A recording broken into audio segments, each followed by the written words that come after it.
A very calm, contemplate, quiet movie that's great to nap through. Also kind of sad, but in a nice way. Essentially accurate.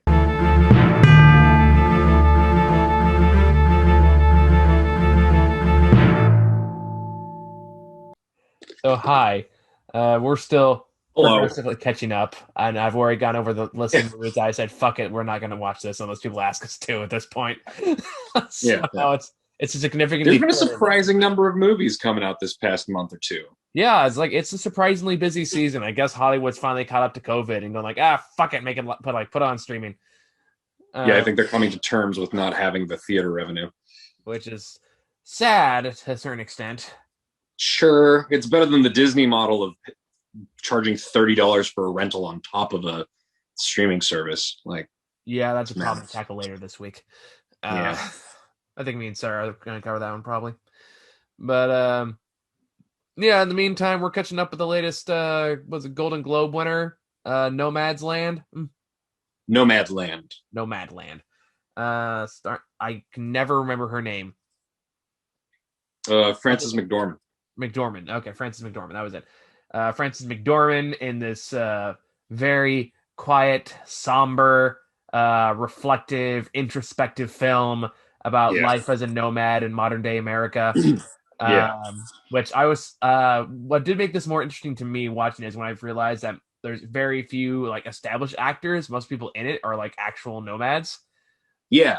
uh, Um, which I actually saw a little bit elevated. about I saw a little bit about Connie Zhao's previous movies. I haven't seen any of them, but one of the things mentioned was the fact that she tended to go with like people who are unknown, like just actual pseudo documentarian approach to filmmaking.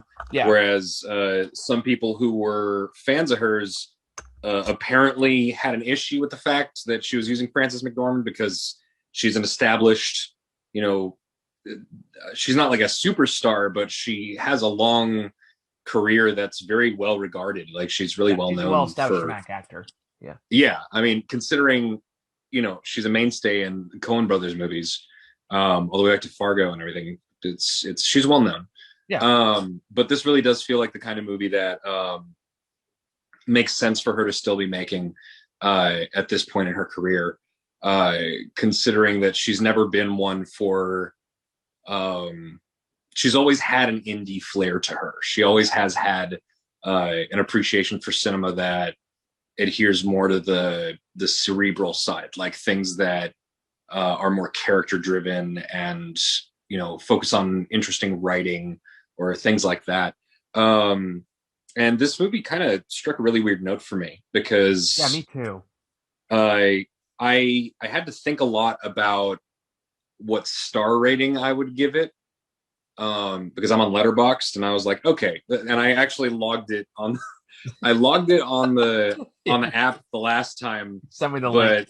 but yeah, I fell asleep watching it, and that's not a fault of the movie. I was just really tired. I slept like 4 hours that day, and was going through something, so I was just emotionally exhausted, and I just ended up putting on the movie and falling asleep about half an hour through it.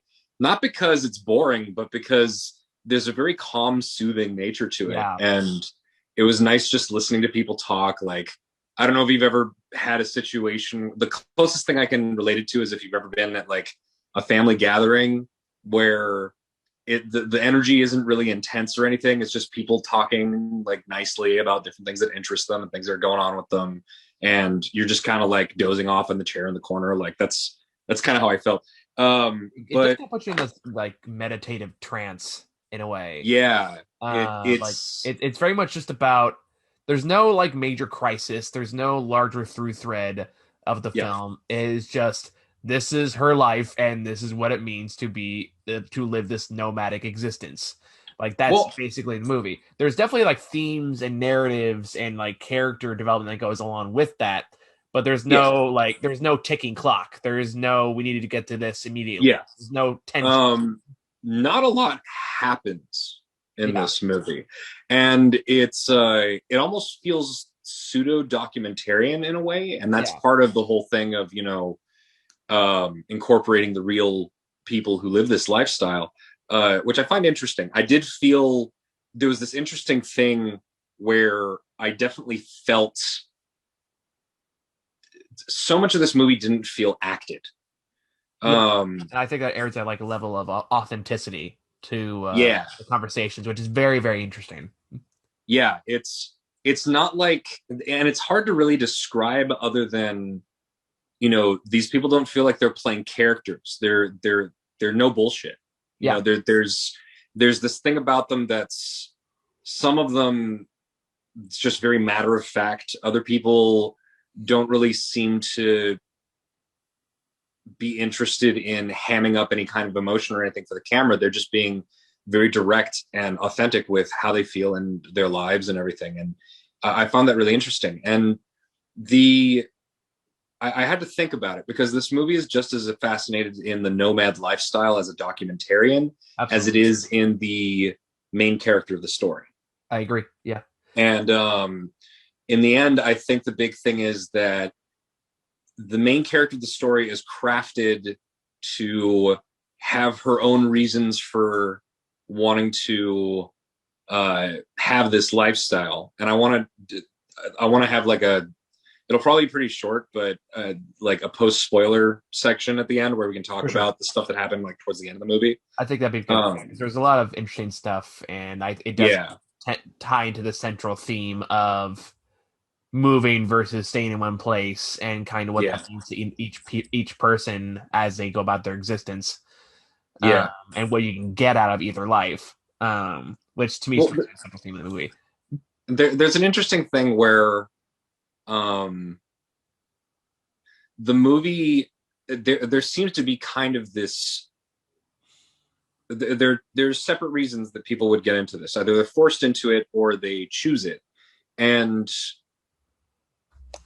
there seems to be this weird balance as you go through the movie of how the different characters feel about this lifestyle and why they have adopted it, whether they lost the person that they were planning on building their life with, and or just someone else who's really dear to them and they just felt unmoored from their life, or they just didn't want to be tied down to like a house and a certain area for the rest of their lives, Yeah, or they found out that they were going to die, so they wanted to spend their last couple of years just going out and seeing the world and nature. And there's this really weird, there's this sense that some of it is voluntary, some of it is not, but there are people where it's not as voluntary as they would like to make it out to be, mm. but they have chosen to accept it for what it is and look at it as, I'm going to do this. This is how I'm going to do it. And I'm not going to basically by adopting it as, looking at a certain sense of independence and freedom, they can just ignore not so much ignore, but uh, set aside the fact that it may have been forced on them, Yeah, and really just focus on the freedom that it gives them. yeah, And you see this manifest in different ways through the different characters. And I feel like the throughput with the main character kind of gives it that additional context for someone uh, who may have chosen it for a mixture of both reasons. yeah. That's definitely the vibe I got as well. I think what's interesting about this is it very firmly establishes that even though it seems isolated in nature, it's not in practice. Um, Yeah. like there is very The much communities. community. Yeah. There's gatherings, there's communities. They have there's part where one of these kind of headlines. One of these nomad movements says, "I don't say like a final goodbye. I say I'll see you down the road," Yeah. and you eventually do. And the way they kind of structure that community and the way they establish how it works and how these people kind of keep running into each other really adds this very personal, almost kind of mumblecore dynamic to it. Uh, Yeah. and I think what's interesting too is like during all of this, it it has this very calming tone. It has a Yeah. way to soothe you into this life, a sense of kind of just meditative discovery of new places and ideas. Like the way I Yeah. describe, like walking down a beach on a quiet day kind of a feel to it. And that's how I felt watching it, how I felt afterwards. Yeah, like an eternal tourism of nature. Yes. That Um, also gets you to reflect on your own life and your own reasons for being and like puts you in yeah. that mindset to really just examine things on an introspective level. Um, I found myself thinking that I'm going to be interested in. That's the thing. Like this movie doesn't really stick in your mind as, a really profound experience, but the more I think about it, the more significant and profound it feels. And I It's find myself thinking that there's a decent chance I'll remember this movie, 20, 30 years from now. And when I watch it then, it's going to resonate much more strongly with me because a yeah, lot of the stories here are about people who are in the twilight of their life and things didn't work out the way they wanted, or, someone that they had built a large idea of their future around had passed away, and they just didn't want to have any of that life that they had been planning on anymore. So they've decided to just basically set themselves adrift into the world. There's also uh, the undertone, the theme of like the people that capitalism leaves in the dust, for sure. where that whole idea of smaller towns that are essentially built up at some point, like during the industrial era or whatever, around a specific industry or a specific factory, and that that specific thing shuts down at some point, and basically you have this whole town that's left without any sort of income. And the movie opens up with a quote talking about a sheetrock factory that shuts down, Yeah, and how an entire zip code basically gets put out of commission for sure. because of it. And the people living there just start wandering. A lot of them just pack their stuff into, well, the implication is anyway, but these people are working, gigs. And while there is, last year there was this documentary, Sorry We Missed You, and that dives really deep into uh, how damaging and predatory, uh, things like Amazon are. Yeah, And this movie doesn't really dive into that. It just has it as a presence in the background, as gigs that these people get and have to survive in between and make do with the money that they have. And yeah. it Oh, sorry. Go it ahead. doesn't feel like they're really trying to make a larger commentary about it. It No, I kind don't think of so. is just there as part of these people's lives. And I saw some people kind of criticizing it for putting something like Amazon in the movie, and then I guess they saw it and then just expected more commentary about it, which they didn't get. So they said that it felt like it was trying to make a commentary and that they got nothing out of it, which is really weird. I didn't get that. I just, if It's anything, I like, thought it was being like, I felt like too much like an advertisement for Amazon in parts. Like, look what I, a I don't think so. what a No, I fun definitely place did this not get a was and how positive calm feeling it for is. Amazon out of that. Fair enough. That's I agree in multiple ways. Um, Um, but just kind of add but on to your that's point there. Sorry, I yeah. didn't mean to interrupt you. It's really quick. No, go for it. It's add on point like yeah, because you're right. Like this is a movie like contextual wise, like you don't remember a lot of the plot, you don't remember a lot of the dialogue, you remember what is like said and done in the movie, but you do remember how it made you feel. It's one Yeah, of those movies, and that's what's going to resonate with you the most because of the way it's directed, because of the fact that the people that they got for this movie are real life people, and these are just the way they existed. There's this great sense of humanity to it. yeah. There's a real raw humanity to it, Exactly. especially Connects you. That's what makes you feel connected to them, and that's what sticks with yeah, you long after the movie's over. Okay, go ahead. Sorry. Swanky man, Swanky. Swanky. Yeah, the character Swanky.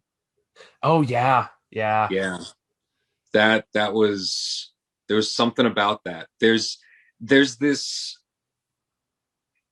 there's a lot of raw humanity in the movie, and I don't know if you've ever had those conversations with people where they, um,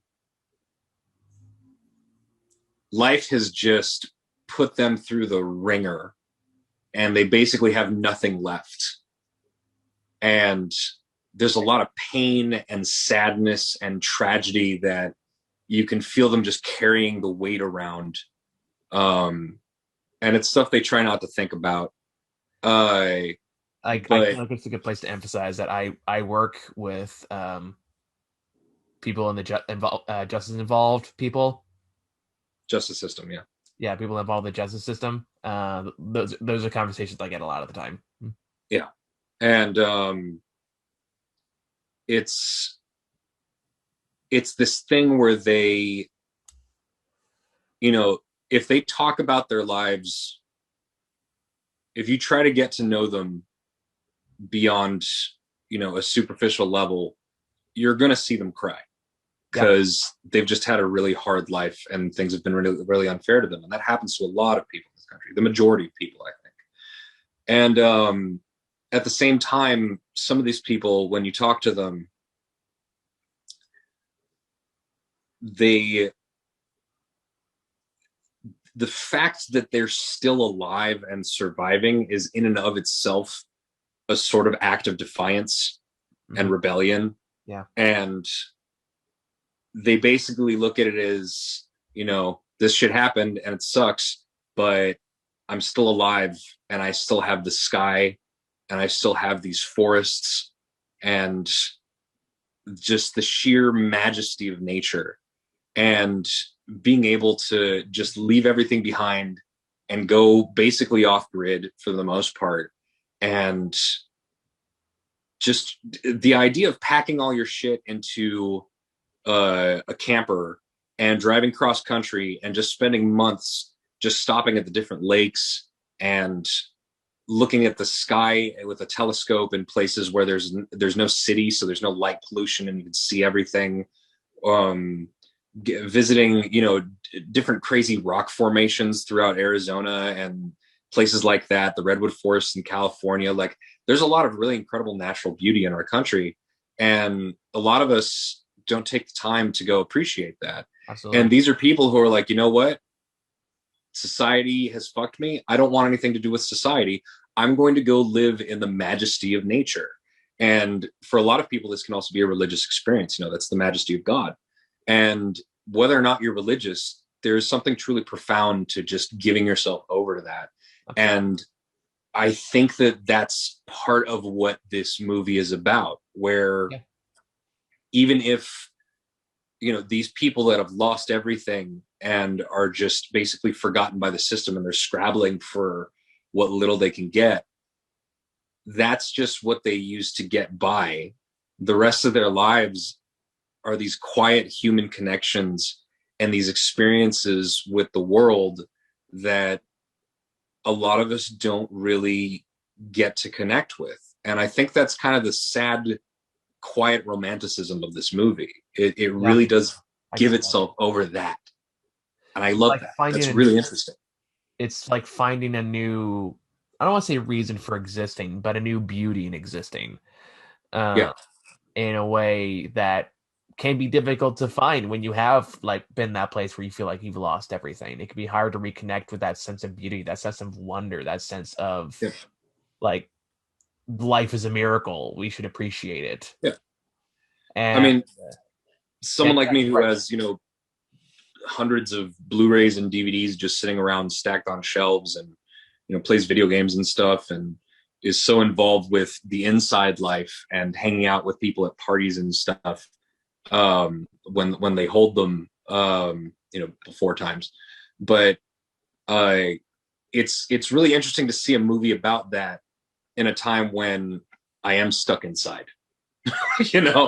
Yeah. It's kind of like what also the same thing that made WandaVision connect in a weirdly weird time. What do you mean? Well, that's also a movie about a person who's stuck, struggling with grief and anxiety and isolation. That it's stuck in this world where all they have is television and movies to help get them through the day, and then use that to try to project this idea of a good humanity, only to find that it doesn't actually work. Granted, apples and oranges, very different projects. Yeah. Um, Uh, this is the opposite of a Marvel movie. yeah, Um, but there's something really profoundly human about this movie, and something that speaks to an experience outside of um, what society has built for us, like the internet and smartphones and TV and Netflix and all the streaming services and the endless amount of information and input that's oh yeah, human made that we get, and connecting back to one of the characters in the movie says at one point, it feels almost like what the frontier people were yeah, doing back in the day. And there's something really organic and human about that. And yeah, this movie connects with that experience. And I really appreciate that. I yeah. think I'll appreciate it more as I get older. But even now, um, yeah, it knows what it's doing. Very much so. It's very smart in its execution, even if you Yeah. don't really recognize it while you're watching it. Because I was texting you while I was watching it because I was getting the same kind of vibe. Like nothing's really happening, and yet Yeah. I'm still intrigued by what's happening. I'm Yeah. still intrigued by these different lies. I'm intrigued by this window into like a different reality that I'm familiar with.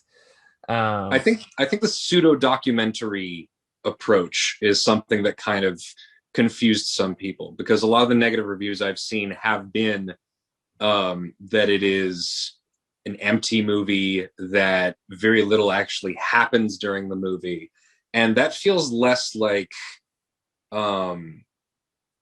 but feels less like a fault of the movie and more missing the intent of the movie. yeah, I would agree with that because like a movie doesn't need stuff to happen in it for it to have meaning. It doesn't make Yeah. it empty. It's just what you do with the space you're given. It's like any form of art. It's not what's absent, it's what's there and what you're doing with what's there. Um, so like from that context, I think this movie that will, unlike a lot of award season style movies, will age better with time. Yeah. So you want to go into spoilers for a little bit? Well, let's first talk about real quick. Just I think they have a pretty good impression of where we're at, but in the end, I would give this like an 8.5 out of 10. Um, I'd probably give it a more solid nine. Uh, yeah, it's up there. It's not your average movie that you like. It's not your average movie. It's not your average film going experience. It is much more like a documentary than a normal movie, or a plot driven movie. But it's still very much worth seeking out if you have the patience for that kind of experience. or we just want like another window into just a different way of like existing. Uh, Yeah, or just want to take the time to reevaluate your own standards or practices or anything like that. I know when I turn this movie off, I sat down, I read a book for 3 hours, so, there you which I don't go. usually do. Uh, What book? uh, on inhumanity, dehumanization, how to resist it. There you go. That's a little more intense than the movie content, but okay. Very much so. I was already like almost done with it, so I was like, okay, I'm just gonna suck her down and finish this. All right. But yeah, That's okay. for Let's another go into podcast. spoilers just to talk about a couple of character beats regarding the plot that's actually in the movie Yeah. and what it says about the main character that you find out in the end. Yeah, sorry. Cool. Got a little too calm there. Yeah. But yeah, so But yeah, spoiler time. Frances McDormand, right? Yeah, I believe so. Okay, Frances McDormand's character in this movie is this woman whose husband worked in this town. Was it called Sparta? Something Town. random town. Yeah. And somewhere along the way, like her husband, like the town shut down. Her husband tried to stay there for longer. He didn't want to leave, so she felt like she stuck around for him until he passed away. At which point, that's when she decided to just kind of get up and leave. Pretty much, the town still exists. It's more like a ghost town. The movie ends with her visiting the town and just reflecting on the past life and where she's at now. In a very kind of like very quiet. There's no dialogue through that entire sequence.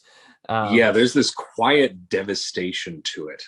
Yeah, like you don't see like there's no like broken down buildings or anything like that. There's just a lot of dust and Just like an empty warehouse. this Yeah. empty space, like happy birthday banners and like dusty mugs. Um, Um, and a backyard that she tells says early movies has this open expanse because on the edge of town. The movie ends with her like looking at this open expanse. um, I found it very interesting. What was the guy's name? David, Yes. the guy who liked her. Yeah. Yeah, yeah. I found it very interesting to see her interact both with David's family and with her own sister near the end of the movie. Mhm. Um, the interaction with her sister was very interesting because you can tell she really does care about her sister. Yeah. And her sister does express that she wishes she could get more time with her, but she's just always gone. And I I can relate to that on a very personal level, but it's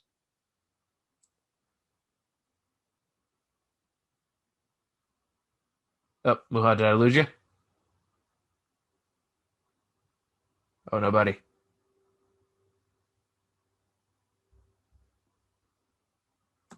you Okay, see you're me back.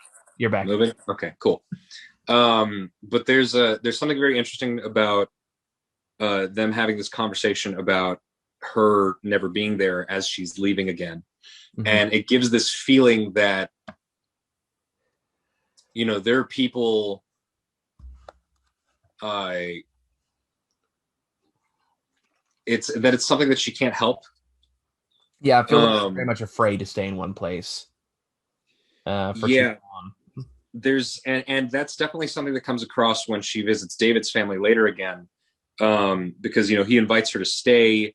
He says that he likes her and that he would like to, you know, his family is willing to, you know, have her stay for longer, and they have a guest house, and, you know, she's happy to be there and visit, but there's this thing where she kind of sees how the family is, and they sees how they have this nice house with a nice piano, and she's just not comfortable there.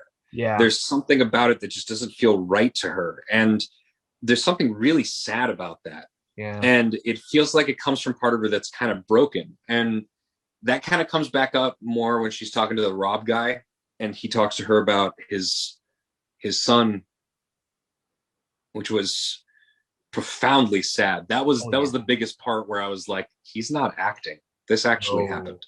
no. Um, and that really hit hard to see. Uh, but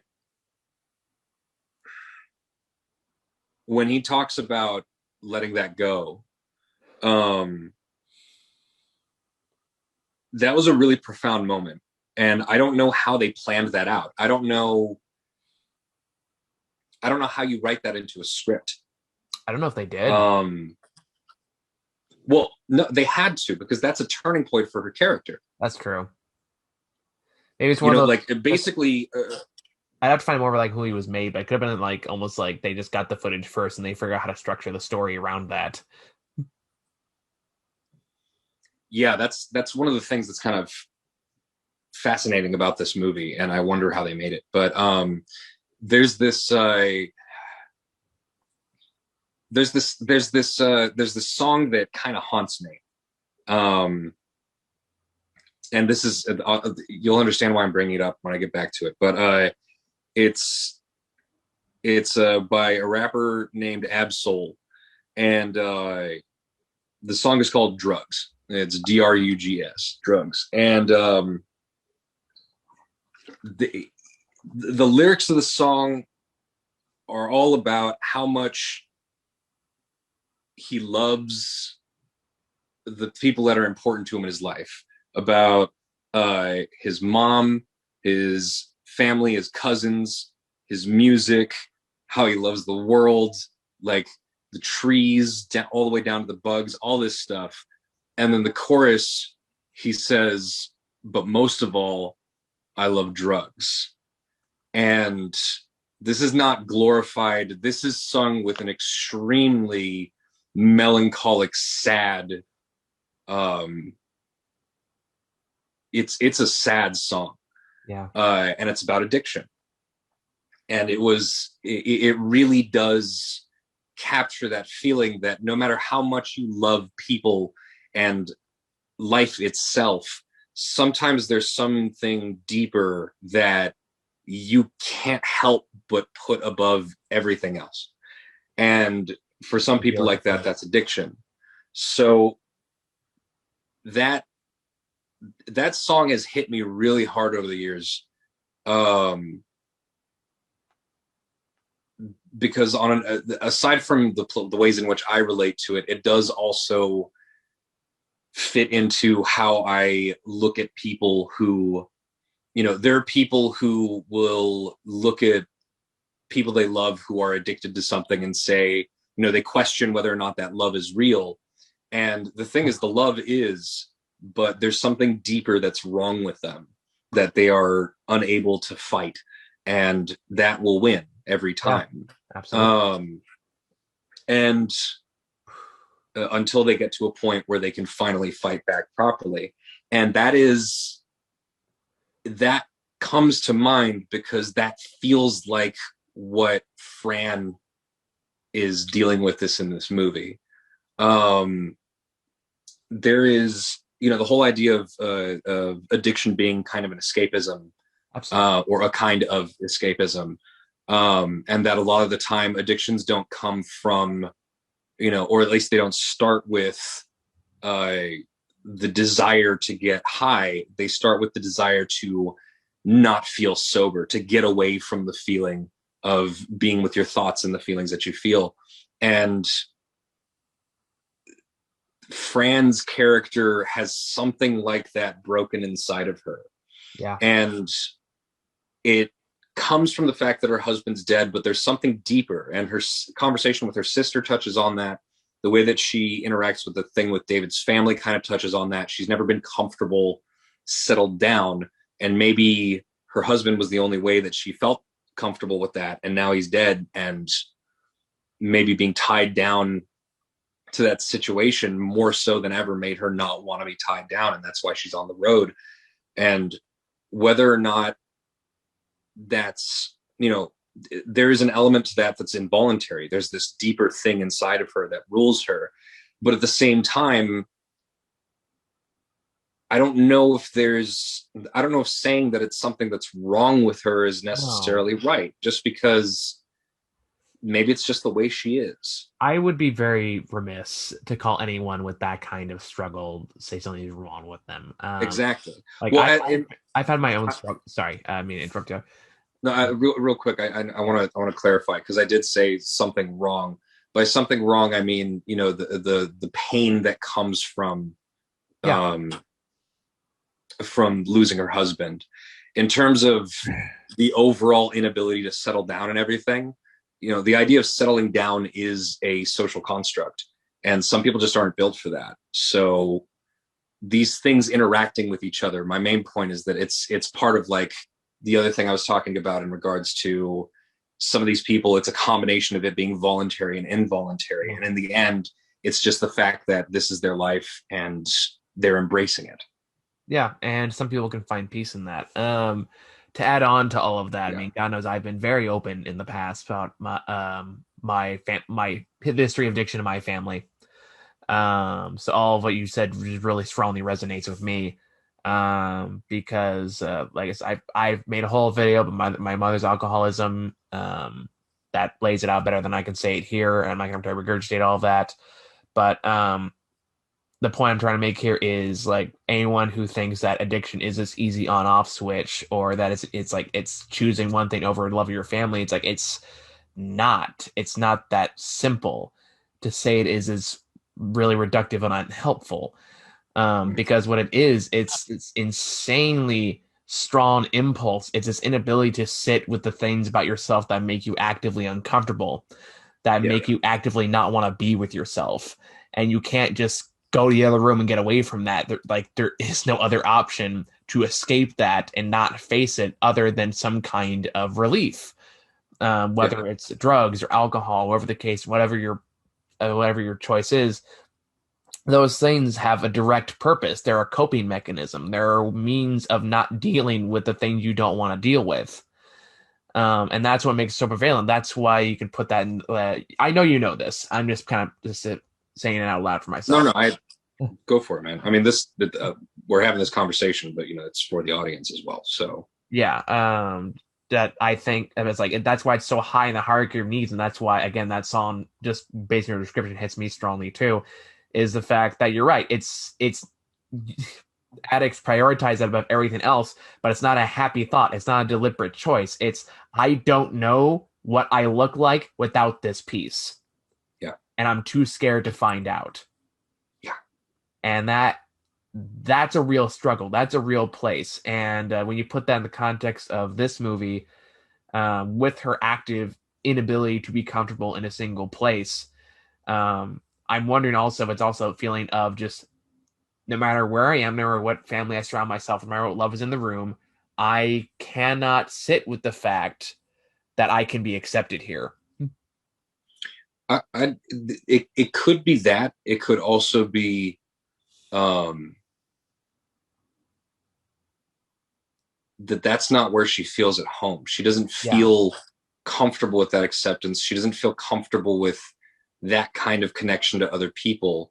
There is a profound difference in the way that she interacts with other nomads versus the other people in her life. Um, But whatever the exact reasoning and is, the point still remains is the fact that the reason she does what she does is, as you said, voluntary and involuntary. Voluntary yeah, because this is the life she's chosen. She's clearly very attached to it, and it's what she wants to do, and she enjoys it. But involuntary in that to do anything else would force her to face this empty uncomfortableness that she's clearly not ready or willing to face yet, yeah. which drives this desire to leave David's house without saying a word to anybody. Yeah. Not to mention, well, she does make some peace with it towards the end of the movie, but at the same time, that peace is not, uh, again, it's not fixing something in No. her that makes her not want to be around other people. It helps her heal that pain that she may still be holding on to about her husband and the life they had and, the years leading up to his death. But at the same time, uh, she sets back out on the road. But the life she wants to return to is not what she's carrying around with her is not the reason that she's on the road. Yeah. There's something deeper about that. And I get the impression that she doesn't want to deal with people who live in houses because she doesn't want to explain herself to them from the beginning where she has to explain to, her friend's daughter that she's not homeless, uh, to later on when she's hanging out at her sister's house and that guy's talking about like buying multiple properties and she talks about putting yourself into that level of debt to buy houses that you can't afford for decades, and which is something I've always thought about, like since I found out about mortgages and stuff when I was way younger. I've never understood the idea of tying yourself down to that, especially if you're living in a region um, like New York or the Bay Area where the cost is just so high that you're basically paying 3, 4, 5 times as much as people do in other parts of the country just to have a place to live. Yeah. So there's this real, that's a very real argument to be made. But the simple fact of it is that she doesn't feel like these people. She doesn't live like these people. And I would relate it to the fact that I can relate to that on the level of as somebody who is neurodivergent, as somebody who has a history of trauma and mental illness, and has dealt with a lot of very rough things, and people who have gone through rough things in his life. I don't feel like I joke with people in my life about dating, normal, healthy people. Uh, where What's it's like that? Uh, huh? so what's that? Yeah, right. Like I wouldn't know what to do with someone who doesn't have some history of trauma in their life. Um, just because I don't think that we would be able to understand each other. I don't think that they would understand me when I got to my bad points, and I don't know that they would be equipped to support me at those points. And I feel like there would always be a gap between us in terms of understanding each other. And so a lot of the friends that I have, it's been especially important over this past year with the pandemic and quarantine to support each other through our individual struggles and the things that come to mind and things we think about, especially those of us where our relationships have been put into a pressure cooker and imploded. Hi. Hey, but I feel like there's a similarity with Frances McDormand's character in this movie. Yeah. Where does seem to be a shared pain and sadness to a lot of these people, but at the same time, there's this inability for them to really feel at home around people who look at them like homeless people. Yeah. Instead of it being a way in which they have found their own freedom and independence from this society that has just abused them for their whole lives and discarded them when it doesn't need them anymore. And you just get tired of trying to explain yourself to people. You get tired of being judged by people who don't understand. And maybe this is just the life that you've chosen because, it feels like it fits you. Yeah. In a way that no other life really does. And the people who don't get it, most of the people who don't live it don't get it. And you just don't feel like associating with those people at a certain point, and they don't get why that's not the life for you. You have chosen this for yourself and you're going to live it. And being part of these nomad communities for them is where they find that home. And the more I think about it, there's the deeper and more beautiful and profound this movie gets. Yeah. And not that it's particularly complex. It really is a window into a completely different kind of life. Absolutely. Yeah. And yeah, I definitely feel like I come away with it with more empathy and understanding for these kinds of people and why they might choose to live this way. I mean, I think the more we talk about it too, it also kind of just elevates like just what these kind of profound feelings can bring out in people.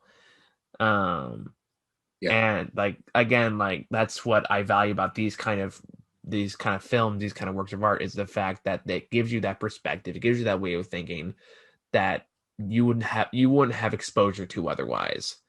And in doing so, you learn another important aspect of what it means to be human. Yeah. And as long as like people are willing to make those kind of risks to film, and people are willing to watch it, then that's what makes like any kind of film, like film, book, whatever, so beautiful and so impactful, right? Is the fact that everyone's like a little slice of life. Yeah. And it feels like being able to expose yourself to different perspectives and cultures, ideologies, and things that help you grow as a person. Yeah. And the realistic humanity that this film projects definitely elevates that beyond like a more fictionalized version of the story. Yeah. And the way that it integrates the real people, I think one of the other things about it that is clicking for me is the fact that, I've said the pseudo documentary approach a few times in this review, but I think the thing that really clicks about that is that aside from Fran's character, which I'm sure is constructed from real stories and understandings of these kinds of people, the movie very deliberately is not trying to say anything about most of these characters. Absolutely. Yeah. It's just presenting them as real people and letting that be. And I think that that's really important to what this movie is trying to do. I agree. So, yeah, the more I think about it, the more I respect what it's done. So, yeah, I wholeheartedly agree with you. I said the more I talk about this movie, the more it's definitely going up and up in terms of my ranking. Yeah. and just how much I appreciate it. I appreciate movies like this that take an unconventional approach to storytelling. Yeah. Because I feel like there's a lot of value in that, and there's not enough people that are willing to take risks like that. Because it is definitely hard for a movie like this to find a natural audience. But I'm glad it's on Hulu. Me too. Yeah. Yeah, and I'm glad it's getting the exposure it's getting. I'm glad that it's getting the attention it is, and I hope that it encourages more people to take risks like this because I think they have value. I'm very glad that this won at the Golden Globes and music did not. We were doing polar opposites. We made it the entire review without bringing up music. I'm pretty sure while you're bringing it up, it'll be this year's meme. It's going to be this year's it's going to be a running joke like Cats was, but worse because Cats was harmless. We have a mutual friend show years ago, like back in season 1, who just messaged me earlier this afternoon and just said I'm gonna be honest, I only made it 20 minutes to the review, not because of you guys, but because I was so fucking offended. Yeah. How many minutes in are we for this review anyway? We started 4:30, so we're close. I don't know, there's no timer on this thing? No, I don't usually find out till I start editing. All right. I feel like we've been talking about this movie way longer than we expected to be. I definitely, yeah. So this power with movie on its own right. Yeah, just goes to show how layered the feelings that you can get from this movie are. So we'll probably end up talking about this movie towards the end of the year, so that'll be fun. Yeah, no, I can't see this. I can't see there being more than 9 other movies this year, or even 9 other movies this year that are going to have this kind of effect. If there are, it's gonna be a good fucking year. Yeah, fucking hope so. But yeah, I think we kind of went on a journey there, but I think yeah, pretty good. No, in my head I was like, I don't know. I guess you could fill all 9 spots with Zack Snyder's Justice League. Oh God, damn it! Do we have to? No, we don't. I don't know. I'm just, part of me is just glad it's gonna finally be over. True, I know. It's gonna be done. So anyway, I think we're done with this. I don't want to take up a bunch of extra time with joking about all the other ridiculous shit that's going on. We'll save that for the next video. We're trying to pad out the run. Yeah, let's do it. All right, man. Well, thanks for watching. See you all tomorrow when I see my review Coming to America, about as different a film as you can get. Yeah. Bye.